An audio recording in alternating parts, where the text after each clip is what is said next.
Assalamualaikum teman-teman, kami dari kelompok 5 Anatomi Fisiologi Manusia Stikes Harapan Ibu Jambi yang beranggotakan Betia Ontari, Evi Deswita, Gusti Nofrianti, Sylvia Maharani, dan Suci Isnaini Putri. Kami akan menjelaskan tentang seputaran ginjal. Jadi langsung saja yuk kita simak videonya. Apa sih ginjal itu? Ginjal merupakan organ ekskresi yang utama pada manusia. Berjumlah 2 dan terdapat dalam rongga perut di cekat tulang-tulang pinggang. Ginjal terletak retroperitoneal, yaitu di sebelah kanan dan kiri di sebelah pinggang. Berbentuk seperti kacang berwarna merah keunguan. Ginjal berukuran sebesar kepalan tangan, yaitu berukuran panjang 10-12 cm, lebar 5-6 cm, dan tebal 3-4 cm dengan berat sekitar 140 gram. Fungsi ginjal. Fungsi ginjal yang utama adalah menyaring darah sehingga menghasilkan urin. Di dalam urin terdapat zat sisa berlebih yang harus dikeluarkan dari dalam tubuh. Misalnya protein asing yang masuk ke dalam tubuh.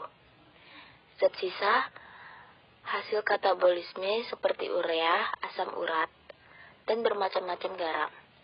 Selain itu, ginjal juga berfungsi sebagai organ homeostatis, yaitu organ yang berfungsi menjaga keseimbangan berlangsungnya proses fisiologi dalam tubuh. Misalnya dengan cara mempertahankan tekanan osmosis cairan ekstraseluler dan mempertahankan keseimbangan asam dan basa. Ilmu yang mempelajari ginjal dan penyakitnya disebut nefrologi. Fungsi ekskresi pada ginjal. Ginjal merupakan alat ekskresi utama pada tubuh manusia. Fungsi ginjal tidak bisa digantikan oleh organ lain. Jika ginjal tidak dapat melakukan fungsinya, maka harus digantikan oleh ginjal yang lain melalui transplantasi atau pencangkokan ginjal dari donor. Jika tidak melakukan pencangkokan, maka penderita harus melakukan dialisis atau cuci darah seumur hidupnya. Sebagai alat ekskresi, ginjal memiliki tugas sebagai berikut.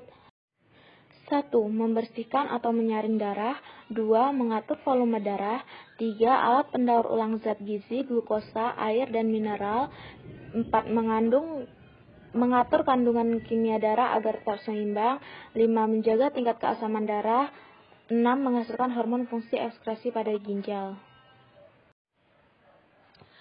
Fungsi homeostatis pada ginjal.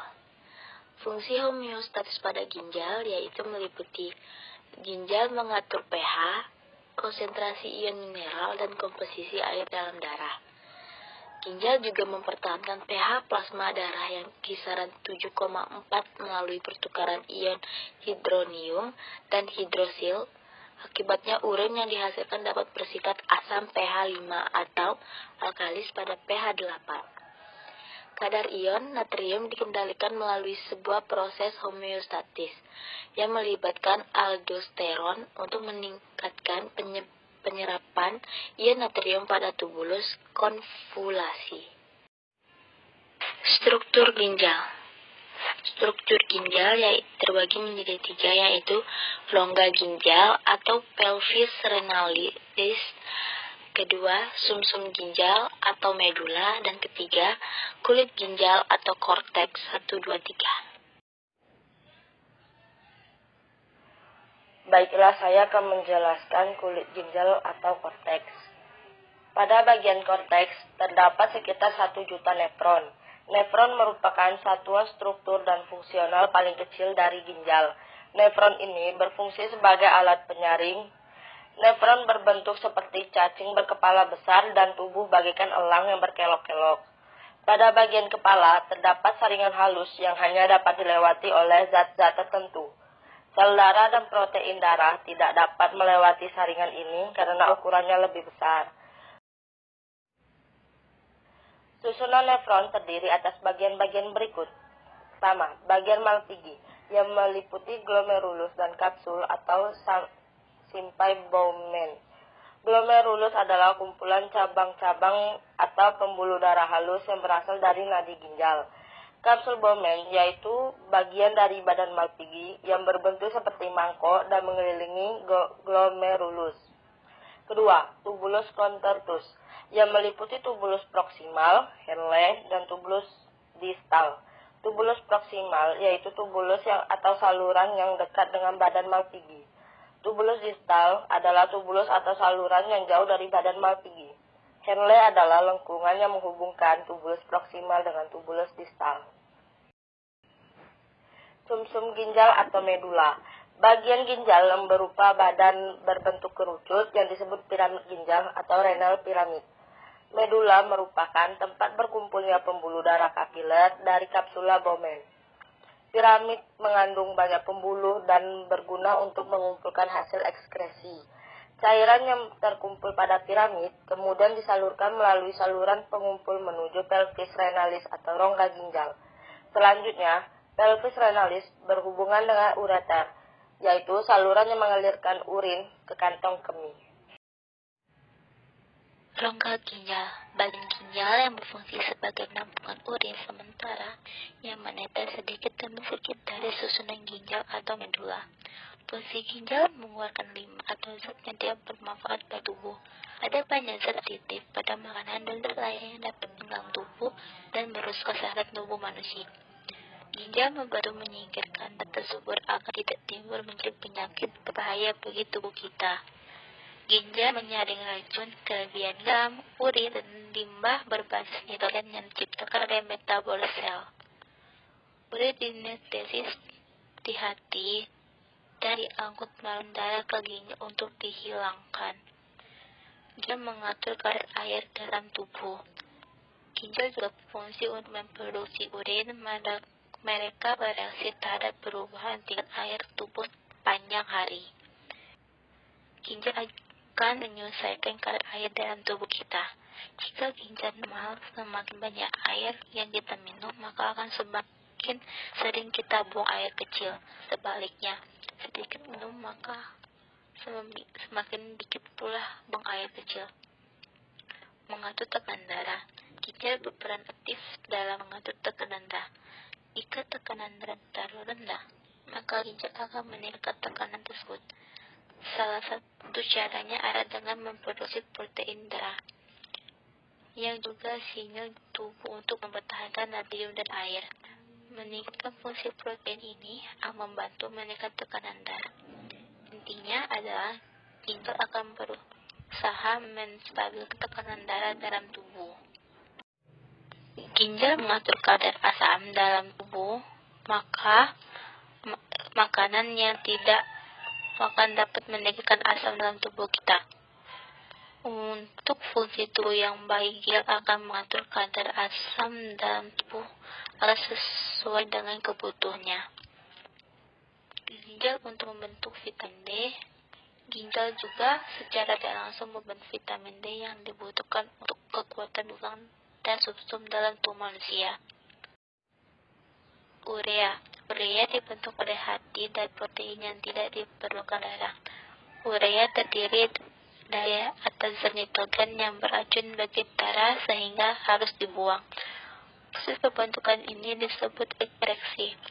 Anemia merupakan hasil dari perambakan protein.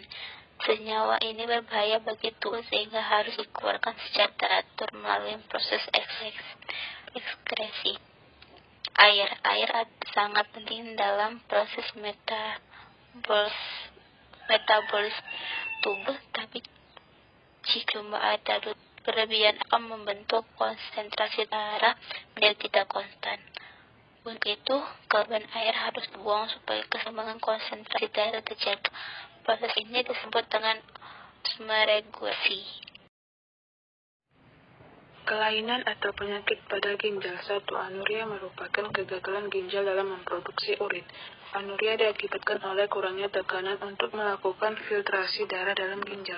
Anuria juga bisa muncul akibat radang di glomerulus, yakni organ penyaring darah pada ginjal, penyempitan arterial eferen oleh hormon epinefrin, dan radang menjadi penyebab utama terjadinya penyakit ini. Glikosuria. Penyakit ini ditunjukkan adanya kandungan gula dalam urin. Penyakit ini diakibatkan oleh rusaknya badan Malpighi yang bertugas untuk menyaring darah. Albuminaria. Albuminaria merupakan kelainan ginjal yang diakibatkan oleh naiknya tingkat permeabilitas membran glomerulus. Permeabilitas bisa naik karena adanya luka membran glomerulus akibat kenaikan darah, iritasi pada sel-sel ginjal akibat eter, bakteri, logam berat, dan zat lainnya. Penyakit ini bisa diketahui dengan adanya protein albumin pada urin. Hematuria. Hematuria merupakan kondisi di mana urin mengandung sel-sel darah merah. Hematuria juga bisa disebabkan iritasi atau radang pada sel-sel ginjal. Bilirubinaria. Penyakit ini memiliki ciri-ciri zat warna empedu atau bilirubin yang berlebihan pada urin. Kondisi ini bisa diakibatkan adanya penguraian hemoglobin yang berlebihan atau akibat disfungsi hati. Nefritis glomerulus. Nefritis glomerulus atau radang ginjal umumnya diakibatkan reaksi alergi terhadap racun yang diproduksi bakteri Streptococcus yang bisa menginfeksi bagian tubuh lainnya, seperti tenggorokan. Penyakit ini memungkinkan sel-sel darah merah dan protein tercampur dengan urin. Nefritis glomerulus parah bisa menyebabkan gagal ginjal. Pyelonefritis. Pyelonefritis merupakan radang atau infeksi pada ginjal. Kondisi ini umumnya berawal dari bagian dalam ginjal atau pelvis yang menyebar ke seluruh bagian ginjal. Penyakit ini bisa menyebabkan terjadinya gagal ginjal. Nefrosis. Nefrosis adalah bocornya membran glomerulus yang menyebabkan sejumlah besar protein dalam darah berpindah ke dalam urin. Pindahnya protein ini mengakibatkan air dan natrium menumpuk di tubuh sehingga mengakibatkan pembengkakan pada bagian tubuh. Batu ginjal. Karena adanya batu dari endapan kalsium dan garam pada vasis ginjal, penyebabnya sering menahan urin dan kurang minum. Diabetes mellitus.